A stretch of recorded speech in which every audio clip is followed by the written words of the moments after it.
Business ownership has never been hotter, but how do you do it? That's where I come in. Allow me to guide you on your journey. Welcome to Ion Franchise.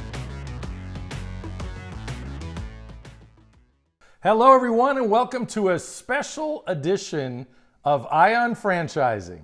The big game edition is what I'm calling it, because tomorrow is the big game.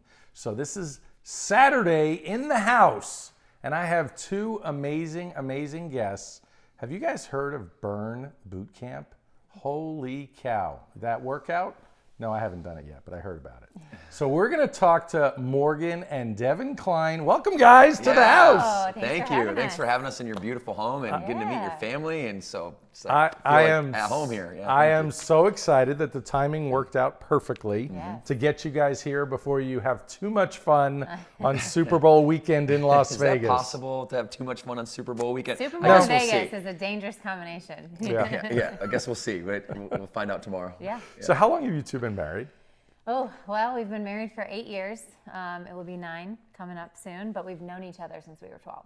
Yeah, we go way back to 12 years old. Holy cow, I didn't know that. Yep. We met, and I actually have a letter that I wrote to my friend Aaron, and I said, I'm going to marry this woman. I love her. I'm going to marry this woman. In an 8th grade letter, I have it. There's proof there. That was, but I didn't make it that easy. No, it wasn't easy. She made me chase her down for a couple of years. That's why this is a successful relationship. That's right. That's challenge. You always have to have some challenge in it. For sure. Yeah. So you've given birth to children and an amazing business. How many kids? So 3 kids, Okay. 7, 6, and 3, almost 8. And that was much harder than the business, I'm sure? I don't know. It's a toss-up. It depends on the day that you ask me. But yeah, our first baby was Burn Boot Camp, and we started that in 2012.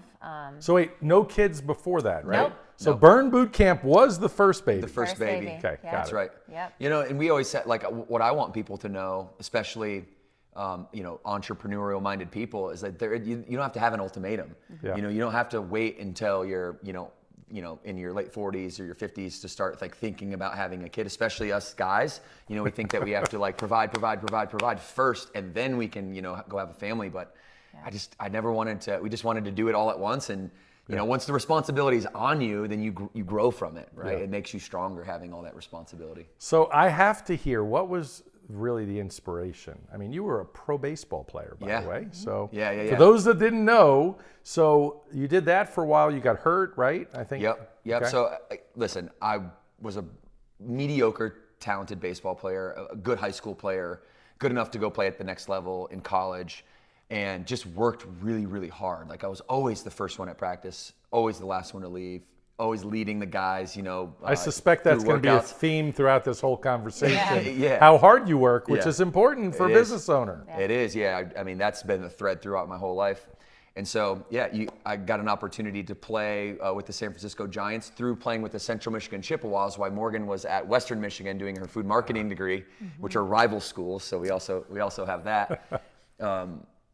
I was staying with host families, right? And, for those that don't know what a host family is, they welcome you in. It's strangers. They welcome you in. They take care of you all summer. And I started to see this theme. These Americans had problems, but they weren't the problems that I was experiencing growing up, living in an environment, growing up on food stamps. My father's in and out of jail and in prison, and I get stripped away from my hometown when I'm 5 years old and taken across the country on a 5-year tour, going to 15 different schools, living in 5 different states, and I always really had a chip on my shoulder. I think because of that, and so when I got to see these host families that I was living with going through problems that I thought were normal as a kid. I thought, abuse was normal. It wasn't, I saw my dad and my mom just like every week doing this. To give you an example, like 50 plus criminal charges by the time I'm 18 years old. This is like every weekend this is happening in my house. So I'm immune to it. It wasn't like I was going through it like, oh, this is, a terrible setup to be in, until I got out into the real world and saw host families. I'm like, man, their problems are not the problems I had and my parents. It was lack of energy, lethargy, being deconditioned or underconditioned. Yeah, and just the lack of happiness and enthusiasm for life that came from not having that health be the anchor to their life. And so that was the original inspiration. That's amazing. That awful situation that you described, that sort of chaos and abuse that you grew up in, and something amazing came of it. And so what, did you bring that to Morgan as you started building your relationship? Like, at what point did you draw it on a cocktail napkin that we should be in a parking lot teaching people fitness, and she's looking at you like, what the heck are you talking about? Yeah. She's always my rock. I mean, that's like, as I was trying to escape my home life through the baseball field, and I was an entrepreneur from the very beginning. I always had her and her family. They're amazing people, and obviously created an amazing daughter, and she has had her fair share of struggles too, but you've always been my rock, that's for sure. Yeah, and I was on a different path. I worked in corporate, so I worked at the Kellogg Company, and I supported him through high school, college, but I was still like, okay, you're gonna go play ball, and I'm creating my own career. I'm just very independent from that perspective. And so when he got released, he moved down to Naples, Florida, which is where I was working. And then I'm like, I'm going after a promotion, and it's in Charlotte, North Carolina. And we're gonna, like, if I get it, I'm going. We're still just, dating at this point. So didn't put a ring on it yet. No, he didn't put a ring on it. We're not only dating, you're also my sugar mama at this point. Yeah, you're like paying yeah. for all my stuff. Yeah, you're paying for my cell phone bill and everything. Yeah. So I get the promotion, we move up to Charlotte, and that's when he was like, you know what? I don't want to work for anyone else. Like, I want to start my own business. And again, I'm kind of just like, okay, I'm going to keep my job, and we're going to keep doing all that, but I'm going to support you. So he started in a parking lot, and I was still working full time. I was helping him in the mornings, in the evenings, in the weekends. We were driving around trying to find leases, places that would lease to us. Nobody would pick up the phone to us. We're 23, 24 years old, no business concept. My job was making maybe $65,000. It's like, no, we're not doing this.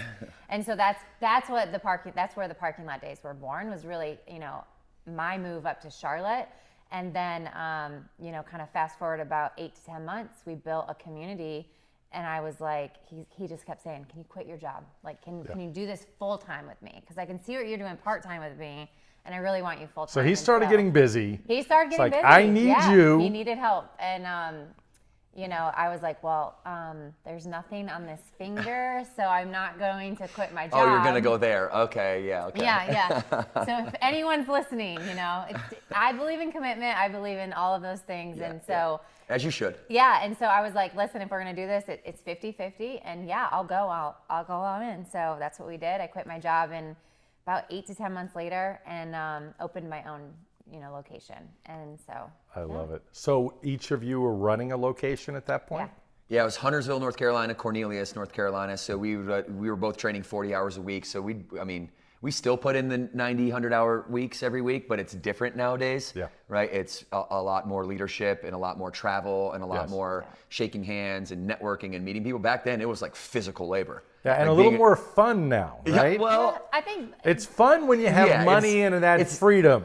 The freedom part of it, it's a lot more free. Yeah. I think like training for me that's my craft. That's what I really continue to focus on today as the engineer of our fitness product, because in our world, the product is the differentiator. Yeah. Right. And describe that product. So for those listening, a lot of people don't know Burn Boot Camp. A lot of people do. What is it? What is it not? 45-minute personal trainer, 45-minute camps with personal trainers. So it's personal training in a group setting. There's no two workouts that are ever the same. There's Child Watch that is very convenient, so moms can get their workout in worry-free. And what we started as Charlotte's Fit Community of Moms.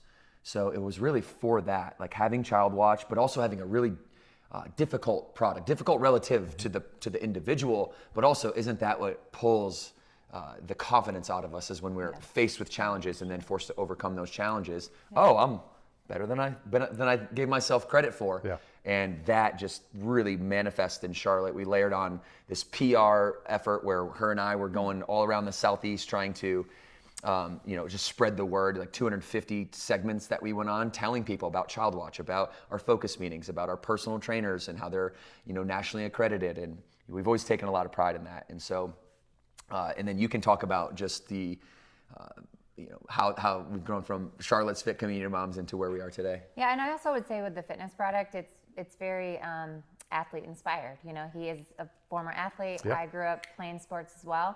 And so a lot of the times when you leave college or you leave high school and you're done playing sports, you really do miss that intense, workout or that challenge, and then also that team atmosphere.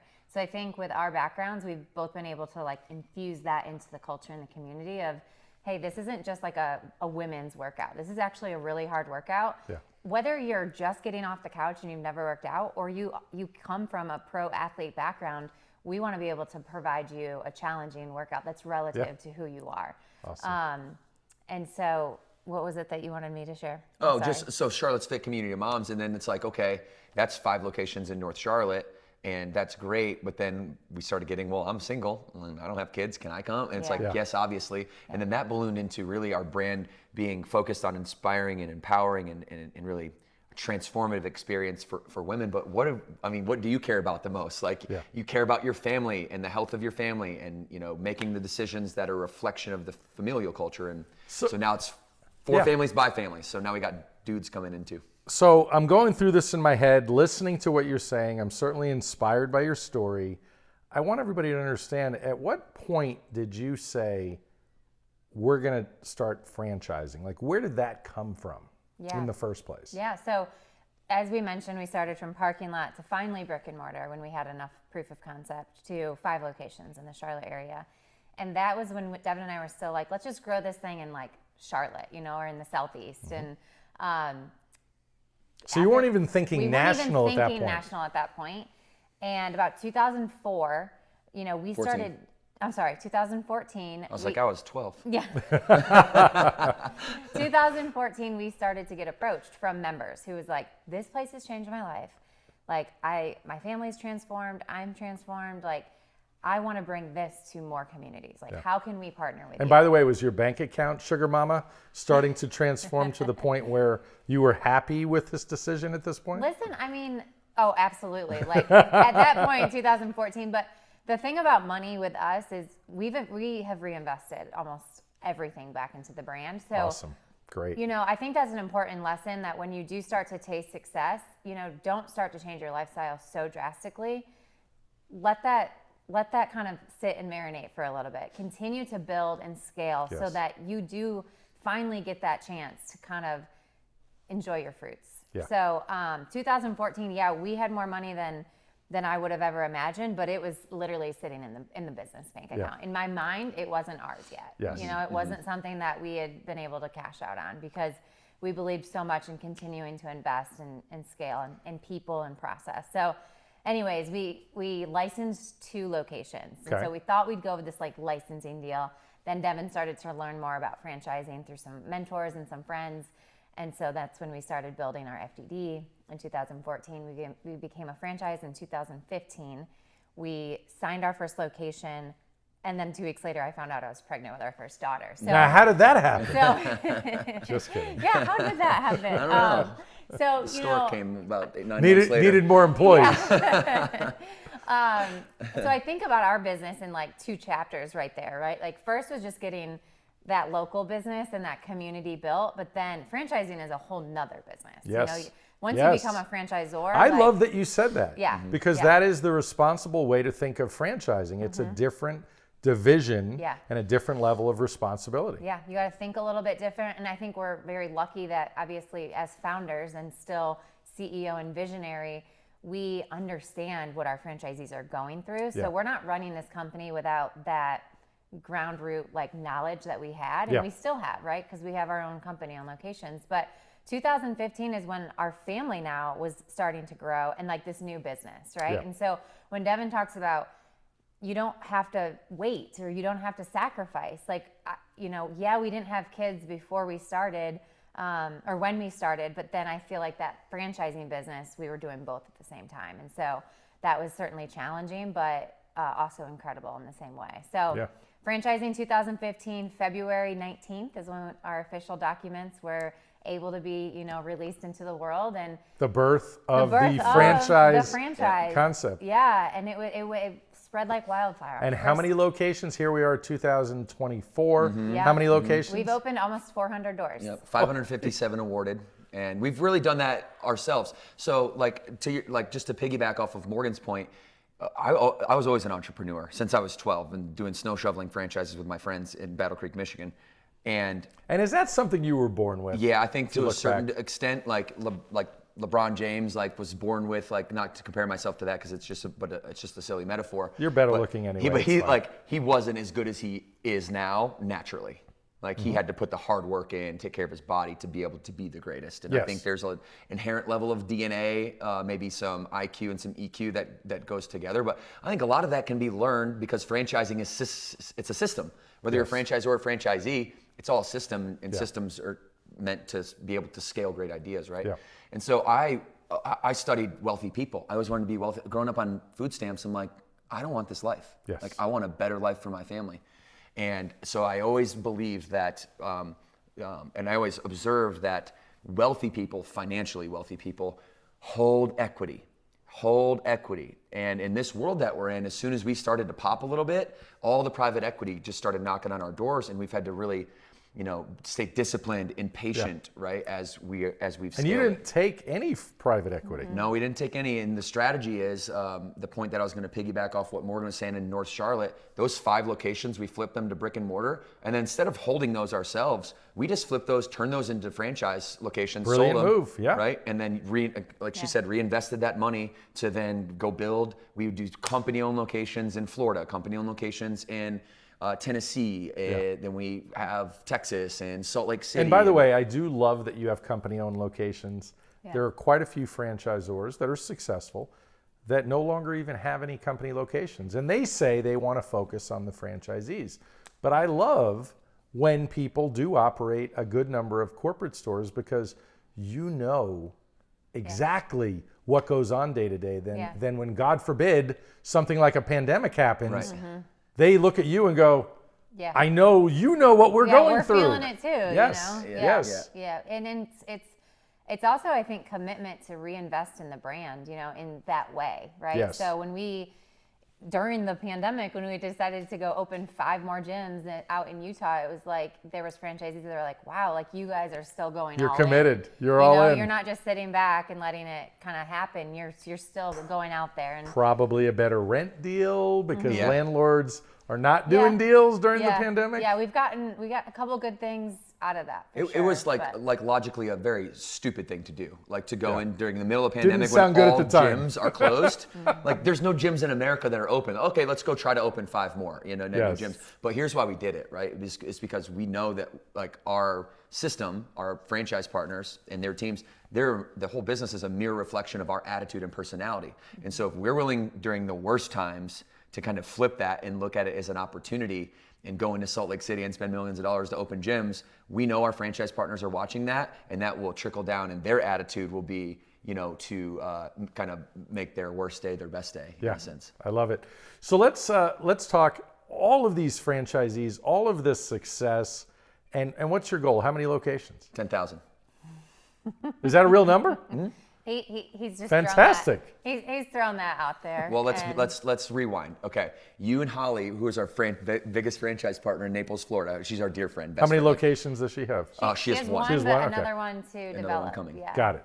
She's amazing. She's killing it. Best gym in the entire country. And by the way, I know you have $1 Million Club. So is she in that yet? Holly is she's leading that. Yeah. For sure. She's been franchise partner of the year twice. She's our top gym. She's actually beat out our flagship gym. We're very proud of her. I just had that conversation. We're very proud of her, but we're also competitive with her too. I just had that conversation with somebody yesterday that franchisees, when there's corporate stores and franchise stores, franchisees tend to beat out corporate stores. Yeah. I like it. Well, I do. Hey, if if you're successful, we're all successful. I like it. So I will cheer them on for that. But so we were at a dinner down in Naples, Florida, when we had just started the franchise in like 2015 or so, right? And we go to dinner, and her husband Justin's a dear friend of ours now.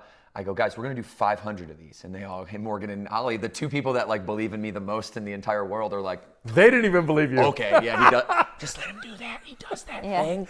The thing where he just puts out the thing, and it's like it's never gonna happen. Just let him do it. Yeah.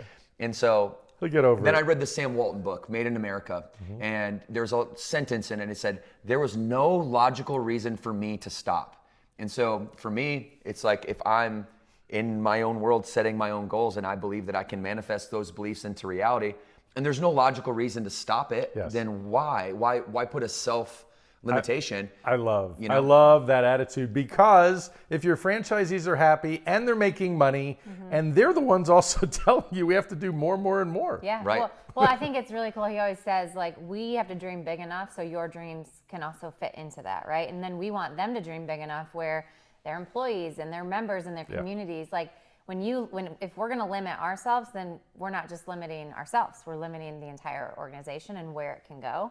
So whether it's 9,000 or 10,000 or 5,000, it's like we're going to continue to do this, until someone tells us you got to stop. And we know the old great expression, if your dreams don't scare you, they're not big enough. Yeah, and also you limit the talent that you can attract. Yeah. Ambitious people want to be around other ambitious people. Absolutely. So- People, and I love that all over the internet, all I see about Devan Kline is visionary. Yeah. And that's where it starts. Yeah. It's someone has to have the vision. And if there's no vision, there's no You future. start dying. Yeah. There's no future. And it typically is grow or die in this life we're in. If you're a publicly traded company, it's grow or die. Yeah. So private companies as well, the best approach is to grow. Yeah, and doing it with our people. The people that got us to where we are from our franchise system will be the ones that continue to reinvest and continue to grow their empire. And that's an exciting proposition. It's fabulous. So what is the secret to success of being, the top franchisees that you have? If you thought of the top franchisees, the top 5 out of all of them that are open now, 400 plus, what do they have in common? I got one. Why don't you go first, though? The first thing that comes to my mind is just passion for their community, Okay. right? And it doesn't always have to be passion for fitness. It's passion to help other people in their communities. They've made a commitment to open a business that has positive impact, and I think you got to start there, right? Because you got to have that strong desire to make other people feel a certain way. Because when things start coming in the way, like, you got to go back to that strong passion. So, And you figure that out in the process of franchise selection, or when you're talking to prospects, you start figuring that out by what they're talking about, right? Yeah. If they talk about playing golf and not supporting their own business, that's probably not the right person for you. yeah, and passion's never gonna outweigh poor leadership or not following the playbook and doing things like that. So it can't just be passion. It certainly has to be more than passion. But I think that's kind of the catalyst for me when I'm listening to people. I do want to hear what fires them up, what lights them up, what they enjoy doing, and what their core values are. What is their mission and core values? And if it doesn't feel aligned to Burns or ours, then likely it's not going to be a good fit. Yeah. I go into baseball, and because that's where I pull a lot of my leadership from. Listen, I played with the Central Michigan Chippewas, which isn't like a universally renowned baseball school, but in the Midwest, we expect to win. We walk into stadiums, we expect to kick your ass, and we expect to walk home with a W. And the San Francisco Giants, I was there 2010, 11, 12, when they're winning World Series. They won 2 World Series in the 3 seasons that I was there. Now, I didn't contribute to that. I was in the minor leagues, but being around that culture, what makes that a championship organization is the willingness for everyone on the team to follow the playbook, right? There's a bunt play, and if I'm trying to move a runner from first to second, I got to know the sign. I got to study the playbook so I know the sign. I know where to bunt the ball. I know how to put it down on the grass so that I can advance the guy and we can run. And I'm gonna be out for that. That's gonna go against my record as a hitter if I make that bunt play. And so for me, it was always about finding people who could follow the playbook and understanding that part of the playbook is sacrificing short-term satisfaction for long-term success, and making sure that the other people around you on your team trust you and respect you. As a pitcher, if I don't trust and respect my infielders, my outfielders, we're not going to win games because I'm going to try to overcompensate their lack of ability, and which is ultimately going to compromise my philosophy, right? So if I try to strike everyone out, I'm probably going to walk a lot of people. Right. Yeah. So not to go too nerdy on baseball, but that for me is my metaphor for leadership and being in those 2 organizations, championship cultures. I was taking notes. I always knew I wanted to make money and be in business and impact people. So I was taking notes the whole time. So besides those attributes, if you will, of the top most successful franchisees, is it just the right attitude or the right amount of work ethic, the right leadership for leading that team and leading the staff? Because you know, my next question's probably going to be, let's talk about the bottom performers. Yeah. Because a lot of people that I work with, I'm a franchise broker. Yeah. People come to me, a lot of them for their first business or their 10th business. Yeah. You know, but especially the first timers get nervous. Well, do people fail in this? I said, well, people fail at everything. Yeah. There's failure everywhere. Yeah. And it's not always a bad thing.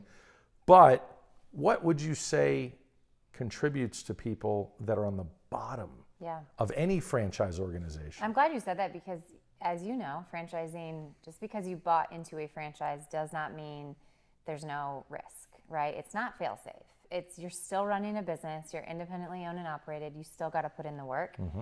And I think for me, what I think about is just if you're not succeeding, really this is anything in life, but for my system, you likely have like a fixed mindset and nothing's your fault and you haven't been able to really take accountability on where Such you good can get stuff. better.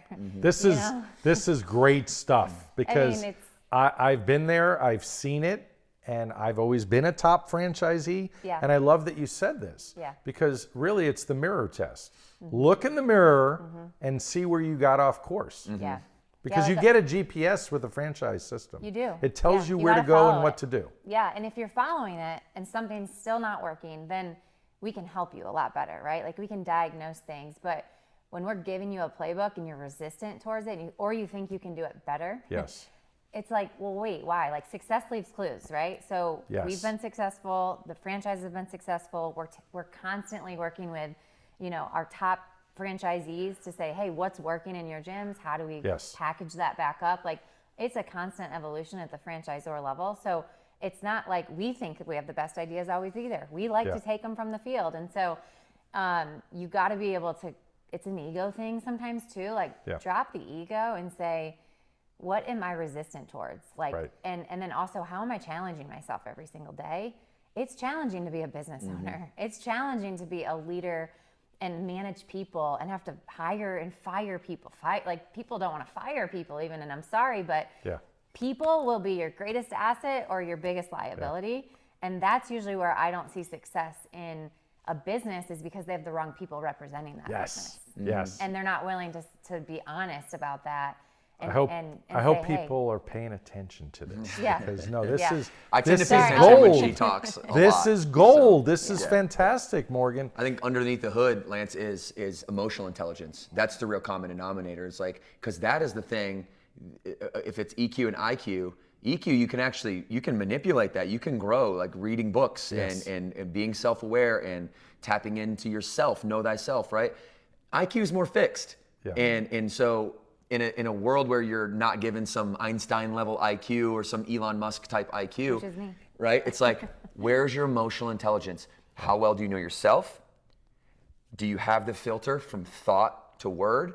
Yeah. And then what's your environment like around you, and how well do you interact with your environment around you? And that's the kind of foundation to what manifests when you don't have the EQ is all the stuff that she said. Yes. But when you that's the fix, like diagnose, prescribe, Right. and treat it, right? And that's the prescription. Is one of my favorite books is Emotional Intelligence 2.0. And I've read that like my business Bible in a sense. And people first is a big thing that we have in our brand. It's like, but that's radically people first. And what that means is I've got to have enough emotional intelligence to be able to set my ego aside and run the business through your personal goals, right? Not the goals of the business. Not like you can come on and help Burn grow. It's like, no, Burn's the vehicle to help you grow. And I think that's subtle. If you're aligned. Subtle if you're aligned. Yeah. Subtle but different. And the last thing I'll say to that is when people come into Burn University for the first time, they come our intensive training in Charlotte, our HQ, we tell them like, we appreciate your experience and your knowledge, but for the first 12 months of this business, we don't want to hear your ideas. Yes. Right?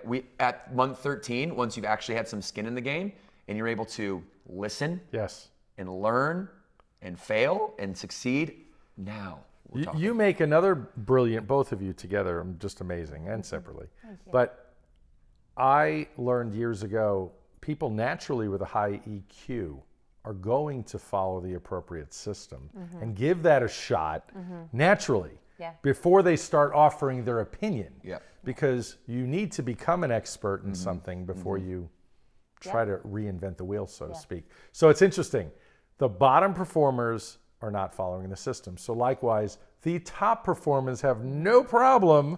They trust the process and they follow the system. And as you said, success leaves clues. I always tell people, franchising is all about modeling success.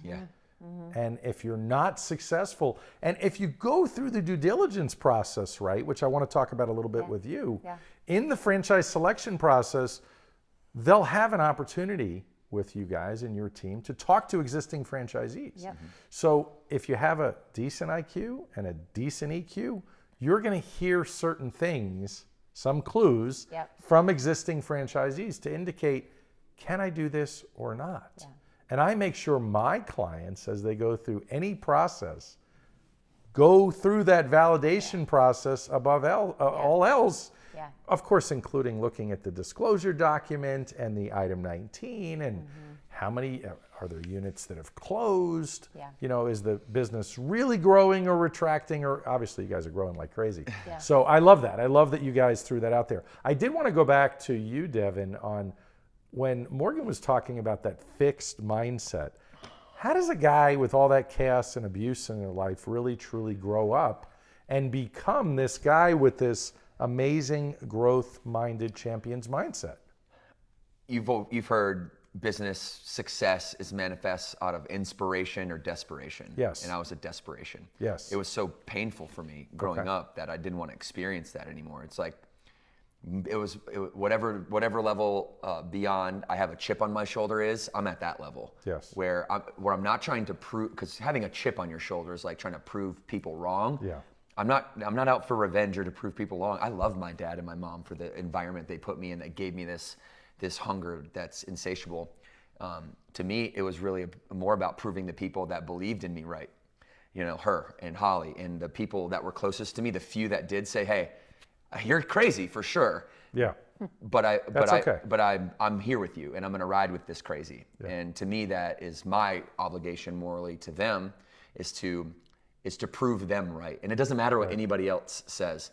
And so, you know, when you grow up, there's a moment in time when I was 12 years old and my mom and dad were going at it in the kitchen like they always do. And I'm just hearing this back and forth, screaming at the top of the lungs. I live down in the basement, so I have like this paper thin wall in the stairway that separates me from the kitchen. And I used to sit on the stairway as like a 9, 10, 11-year-old boy, like sobbing because I felt like my mom was gonna die.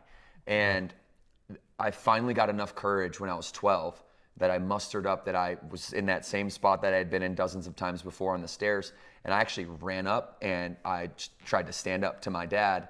And the next thing that I know is I was knocked unconscious and I was, the police, the next thing I knew, I woke up and the police were there and, you know, that was a child abuse charge that was filed on him. And that day, you know, it's a tough story for me to even talk about because my dad was a Detroit Tiger, McDonald's All-American basketball player, like my freaking hero, you know, and I still love him to this day. He's no longer with us. I still love him to this day. And I told him all of these things, by the way, when he was alive. So I feel super at peace that he knows I'm proud of him. He knows I love him. He knows he screwed up a lot. But at the end of the day, it's the desperation that came from that moment. Like my kids aren't even gonna sniff an experience like this. You know what I mean? Yeah. So it's much bigger than business for me. It's much bigger than Burn Boot Camp for me. It's much bigger than making money. It's about impacting the people that are out there that have that discouragement in the four walls of their house. You know, we think encouragement's free and it should be given out to anybody and everybody who is a good human. And those who aren't, we should still give it to them too because there's still hope. And so, that's great. In a nutshell, that's where the growth mindset comes from. And the last thing I'll say is I try to tap into that every morning. Like it's about, to me, you ask like, what do I look for in a prospect? If we just had one word, it'd be hunger. Like how hungry are you? Yes.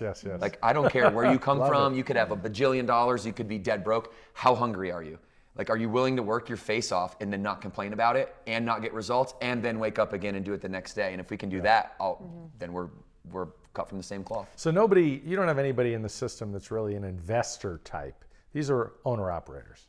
We're all, you can talk, I'll just say that we're area development agreements and franchise agreements, and that's it. We don't do any area representation.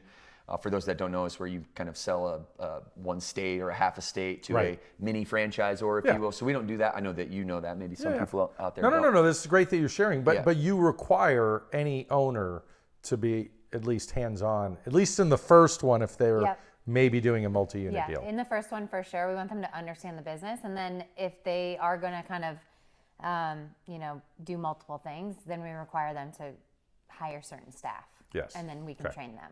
Perfect. Yeah. And we're also not opposed to the more institutional investor. Yeah. Because I know plenty of institutional investors that would be a perfect fit for our brand, right? Yeah. But it's like, okay, you guys could go open 50 Buffalo Wild Wings and just sit back and run it behind the scenes like the Wizard of Oz, and that's going to work. Yeah. Right. And Burn Boot Camp, you've got to have those operations managers at the front lines if you're going to try to do that, who are bleed blue, is what we call it, like super, super bought in, raving fans. And so we know that as we do grow, it will be wise of us to have relationships with the institutions, but not necessary, right? And so we don't need to. So we'll have that filtering process. We can really be picky on who we're bringing in. I love it. So I wanted to ask you, I know you want to make the world a happier and healthier place, both of you. So Devan, let's say the president calls you and says, I'm going to make you, you're in charge of the President's Council on Physical Fitness and Nutrition. What's the first thing that you would do? Food. I'm going to go fix the food system. The next thing I'll fix is the healthcare system, the sick care system, and doing what we're already trying to do without that power, which is put personal training and not personal training to get muscles, personal training to get confidence on the front lines of the system in a more obvious way. And I think the third thing that I would do is really push corporations and push institutions to pay for, not because they're paying for medicine. It's like, why aren't they paying? Some are paying for fitness, but paying for fitness and food is a really interesting proposition. I know there is some things going on like that in Southern California right now. We have some payers that are a part of our program that we're working with. But yeah, it would be those three things. Go fix the food system. Follow the European countries. Get this BS stuff out of our food. Get the marketing, regulate marketing around food so that you're actually telling the truth to people on what's in. Get with the FDA and actually put anybody that knows nutritional science or fitness in a significant way understands that the FDA is completely upside down and. Painkillers, if you ever saw that documentary on Netflix. I did. That's a perfect example of it, right? One siloed guy in this little office that gets coerced into, approving this drug, and it's just his one decision because he got bribed. And so, finding the root cause of that and eliminating that. Oh man, I could go on for hours about that. That'd be a good job to have. Maybe that could be the second life. Is there such thing as a president of health and fitness guys, in the country? Because I'll run for that. There is. I think Arnold Schwarzenegger at one point had that job. Okay. He had that title. But look, you guys are sponsoring the Super Bowl. Okay? You are a sponsor of the Super Bowl. You spent a lot of money on that. So I don't think there's no ceiling for you. So if this is the job you want, we can start lobbying and use. I honestly didn't even know that was a job until now. It is a thing. So See, you got to hook me up with Arnold, and we'll figure this out. We're going to work on this together. We'll figure it out. This is as long as I don't have to be a politician first, and there's no prerequisite to be like the governor. Then I'm good. There's nothing wrong with that. Keep us both out of politics. All three of us. So a lot of people that are listening to this or watching this are potential first-time business owners. They don't know if Burn Boot Camp is right for them. They don't know if a franchise is right for them. But they do know they're in pain. They hate their job. They hate their life. Whatever their why is, it's probably looking for freedom, financial and time freedom. They don't want to miss any more kids' soccer games. And they want to make a lot more money than they're making. And they don't want their time to run out on the clock, because we know it's all about time. What are some of the stepping stones to greatness in a business, in a franchise? You guys have been there, you've seen it, you've seen people that are quite capable that maybe have already achieved it, besides yourselves, of course. You can go. I think the first thing you need to do, if you're going to say, use the word greatness, that's plural. right? That's not a singular thing. And so to me, it's about, and hopefully that I've really modeled this for the organization. I'm an entrepreneur. I'm not a CEO. And from the time that I was a trainer to operating to being the CEO, I was always trying to push myself out of those roles that are really sought after in our brand. I was always trying to get myself out of the way so I could put somebody in place that could help us be great. Because greatness, I mean, that's a high standard, right? To be great, that's a high standard. I mean, Tom Brady, LeBron James, Venus Williams, like these are the people that have exuded greatness in their categories, and none of them got there alone. So I think for me, it's that.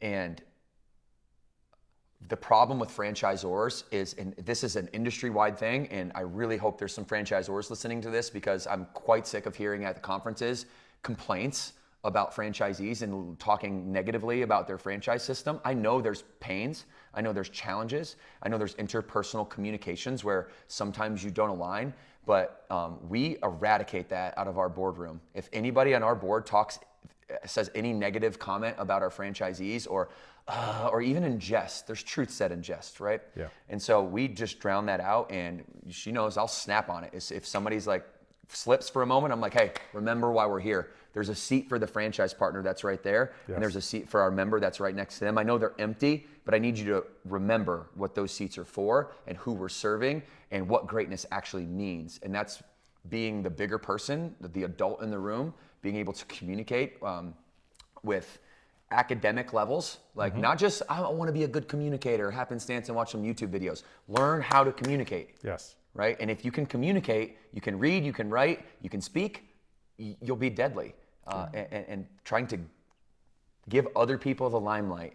Leaders building leaders is the whole MO. Yeah, love I'll it. take a different spin on it, because when you start, you first posed the question, it was about maybe you're sitting in a role that you don't like, and you're doing something you're not passionate about, and you're mad at your job, and there's so much opportunity in this world, whether it's with Burn Boot Camp, another franchise system, or starting something yourself.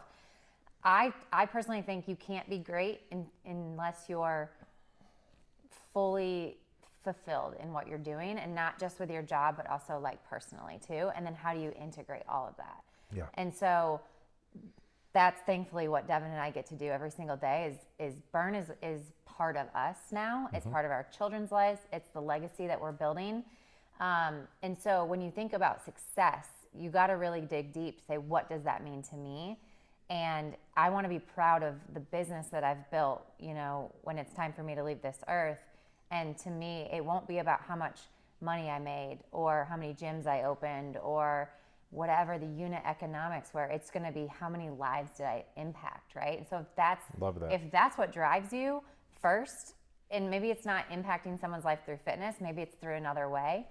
That to me is like when you've really achieved greatness, is when you can first identify it, and then you can align everything in your life backwards to say, I'm going to make sure that my job and the people I surround myself with and how I wake up every single day and act and behave and what I put out in this world is going to get me to that final goal. That's awesome. Great. Last thing on that, I think, to go back to the first part of your question, is when Morgan's talking about having greatness and fulfilling and being a part of a team, and we use the playbook as that team's guiding light to be able to get them to the next level and get everybody else to the next level. I think part of greatness is to listen. How many franchisors don't listen to their franchisees? Yeah. Right? Morgan says that the answers are found in the field. Yes. It's like I'll never forget when she said that. She goes, Devin, the answers are found in the field. Yes. And so I took her advice because it's wise to do, and I just travel all the time. And go out to the gyms. adding on to what you just said, there is a lack of support. That is the number one complaint that I've heard over the years, almost 30 years in franchising, from some franchisees. Lack of support. And it's exactly what you're saying, is they're not in the field observing or seeing what's going on to understand. They're in their ivory tower somewhere, and they don't know what's going on. Yeah. So. And franchisees, they just want to have a voice. They want to be heard. They want to be seen for the challenges and for the success. And that that's a growing challenge as you get bigger and bigger and you scale. And, you know, you also have 3 kids at home and, you know, you're traveling. But I've built a team that constantly needs to go seek that feedback, and you need to let franchisees be heard and seen, because sometimes that's it. That's the problem solver right there. No matter what they're complaining about, as long as they were able to express it and it was received, sometimes that's all they need. Yeah. And then they move on. Comes back to the classic fundamentals, just treating someone like a human being and listening to what they're looking for, right? Exactly. 100%. We flew into Vegas for the Super Bowl, and like, we do not touch down in a city. We're in 41 states now. We don't touch down in the city without going to the gyms. And so as inconvenient for our schedule as it might be, we like flew in at like 3:30 in the morning, got off the plane and went right into one of the gyms for a workout, because that was the only time we could get to them. And they were probably happy to see you. They were so happy. And then we took our franchisees out to lunch and just listened to what they were saying. And, you know, that is really where it's at. Like you said, it's so logical, but, you know, we get success and we get the ego that's wrapped up in success. And they can't tell me nothing and all this. It's like, you know, we're talking a lot about people. This business is run on people. What, you know, in heart, obviously, a lot of people are complaining about, I can't find people, I can't find employees, I can't find motivated employees, turnover is high. Yeah. What are some of those things, you know, as prospective franchisees, you know, as you're talking to them, they probably all bring it up. Yeah. How do you find people? It's your mirror test, right? Because if you look if you wake up every morning and it's like jerk, jerk, jerk, jerk, everyone's around me a jerk, and you look in the mirror and you be like, everyone's a jerk. No, you're probably the jerk. If everyone there else is a jerk, you're right. It's you. Yeah. You know what I mean? So I think it's that philosophy. Yeah, I love that. Yeah, be someone that people want to work for. Yes. You know, like, I think that's what, you know, he's saying is start there. Yes, there's challenges, absolutely. But they're still out there. The people are still out there. You just got to paint that vision for them too, right? Of like, it's not just a job I'm asking you to do, you know, it's my Child Watch employees, like, you're making an impact on a mother's lives because she gets to come in and be herself for 45 minutes and you're taking care of her babies, you know, that burn ambassador, hey, that high five is maybe the only welcoming high five that they're going to get throughout the whole day. And then that trainer, it's like, I'm actually painting a better picture for them. And I think businesses just need to be able to do that with the next generation, because, you know, it's just another way to look at how they're spending their time in exchange for money. It's like extreme ownership too. Like if somebody from our organization leaves and goes somewhere else, we go inward. We're like, okay, we didn't provide a culture that this person is aligned to. Now, whether that can be a good or a bad thing, right? But if we're upset and we perceive that person leaving was a bad thing for the organization and we didn't like that happened, that's our fault. Yeah. Right? You can't get mad at the company down the road that recruited somebody great. It's because their culture was better than yours. And really early on early on, parking lot days, first couple gym days, we realized this and did everything that we could possibly do to protect that culture. And if somebody wanted to go somewhere else, like, okay, then that has to be because they weren't a culture fit here. Yes. But our culture is this, and it's clearly defined, and everybody has core values and behaviors that align to those core values. And I'm not going to get mad at the company down the road or that person and go outward and blame them. We're going to go inward and we're going to say, what can we do better? What did we do wrong? Yeah. And that goes back to emotional intelligence, extreme ownership, all those concepts. Yeah, great stuff. So one of the most common questions prospective franchisees ask me is, well, what's this ramp up period like for this brand that you're showing me? When do I start making money? Yep. How do they support me through this opening when I don't know anything? So talk a little bit about that, from the transition from the training process to the grand opening to when they're happy, because that's when the biggest emotions are happening, right? Yep. From nerves to I have some sort of competency to I'm making money. Yeah. So, I mean, the moment you sign the franchise agreement with Burn Boot Camp, we connect you with our real estate team, our C&D team, which is construction and design, and then our coaches. And so you immediately have this team that's going to take you through different pathways based on what action steps you need to take. And so for us, we try to get your doors open between 8 and 10 months after you've signed that franchise agreement. Sometimes we see that happen much earlier if we can get real estate. It's all about real estate. But real estate is the biggest thing that holds people up. So some of it has to be extended beyond even that 8 to 10 months, because we also don't want to put you in a space that's not going to economically support your business, right? Yes. And so we're willing to be patient on that and not push somebody into something that doesn't make sense. Yes. And then, really 90 days out from your grand opening, all the way to 90 days post-opening, you're in that grand opening phase where we have a marketing company that's going to help you. And again, you're with that coach as well. And so our metric that we're really shooting for is 300 members on the 90th day after you've opened your doors. Nice. And you're already kind of teetering. Average that membership point. is how much? About $145.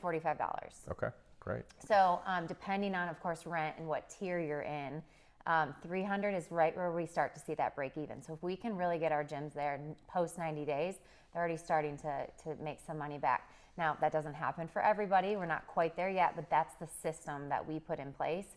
And we've definitely seen that happen. We have a gym right now that opened with almost 300 members, and they have another 400 right now on trial. So if they close 50% of those, they're going to hit it, right? But Shout out Springfield, Missouri, Yeah, Candy Springfield, Carly, Missouri. love you guys.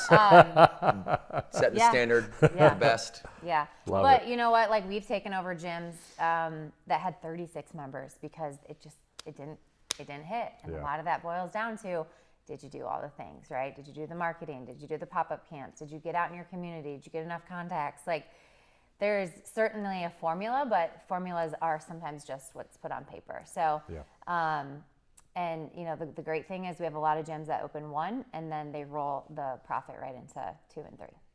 Perfect. Yeah, we're very happy with our economics. If you said, like, maybe if you defined world class as like the top 5, we're in the top 5 in the boutique fitness industry in every major category, if not the Based top. on if item not, 19s. On item 19s, if not the top, if not the top 3. Who knows what will happen this year? But there's a sense of security that comes with that item 19 when you look at it and you see those numbers there. Like, that's, to me as a franchisee, that'd be the first thing I look at is, let me look at this item 19, and then let me, if I can, if it's a small enough company or the founders are available, let me try to connect with them directly before or after, before I actually sign the dotted line, or do all of your research, right? Like, consume every piece of content that they have.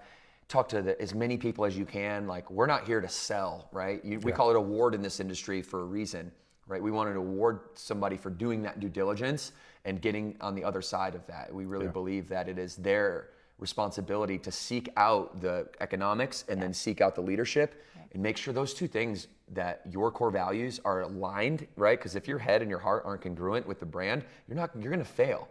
Right, there's a spirituality in a sense that comes with being a part of the brand, especially one like ours with this that solves this universal human need for belonging and connection. Like, you've got to have it aligned. Any misalignment is likely going to result in being in the bottom 10. So, do your homework. This is a big decision. Yeah. Yeah. I love that. So you guys have given so much wonderful information, and at this point, final thoughts, final words of wisdom, final tips for those listening to this.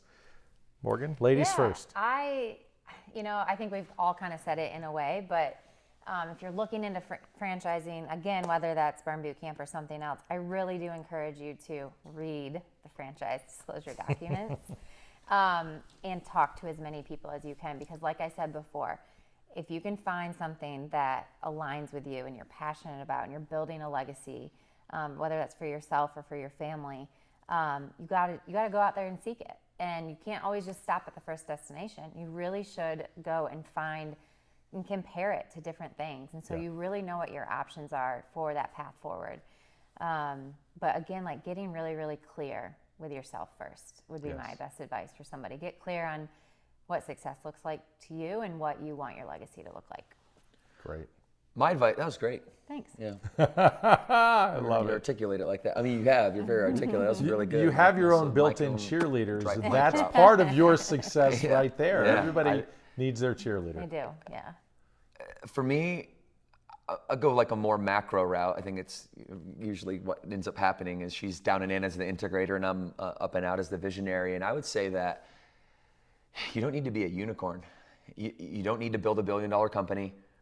You don't need to be the contrarian that has that one idea that nobody else has ever had before, like a Peter Thiel or a Elon Musk. You don't, Right. And we see they're so accessible to us nowadays that we just inherently compare ourselves to the top of the hierarchy. And I'm also guilty of that. And I just realized that, like, we're like the 300th boot camp concept that's come along, right? And there's not a net new idea. It's an amalgamation of ideas from different parts of culture and our personal experiences, and we mash it together. But it wasn't, on the surface level of people just looking at Burn Bootcamp. It's not this, genius level idea, right? And look what we've done with it. We've grown to 400 locations about as efficiently as you can, owning 100% of the company, and then having to get locations open and operated. And so I think franchising is a wonderful vehicle. I have nothing but love for the franchise model, the history of it, and one thing, and what it's done for our franchisees. The text that we get of the new house that they bought on the lake because of Burn, and it's like, man, that stuff is so cool to see, and it's not guaranteed. You've got to work for it, but it's definitely awesome to see that. And I just want people to know that you don't have to be some like next level mad genius in order to go out and to create a life and a legacy that is generational, that you can pass on to your kids. We believe that we have high emotional intelligence and average IQs. Like, we're average people that really cared about other people and then learned communication skills and work ethic. And if you work hard and you learn communication, you don't have to be a genius, and you can go out and you can build something great for yourself. So, Morgan and Devan, you guys are amazing. Thank you. You too, man. Thank you. Thank you so much. 100%. Absolutely my pleasure. We're going to be lifelong friends now. You're stuck course. with me. Yeah. Now, anytime we come out to Vegas, we're going to stop by Summerland and let's stop go. by the beautiful house. So, Absolutely. Thank you so much for being here. I just enjoyed the heck out of it, and let's do a lot of business together in All right, 2024. let's go. Okay. Thank you. Yeah, for sure. Thanks for being here, everyone. If you're ready to talk about franchise opportunities, hit the link below to schedule a call. My services are free, and don't forget to like, comment, and subscribe. Thanks for listening.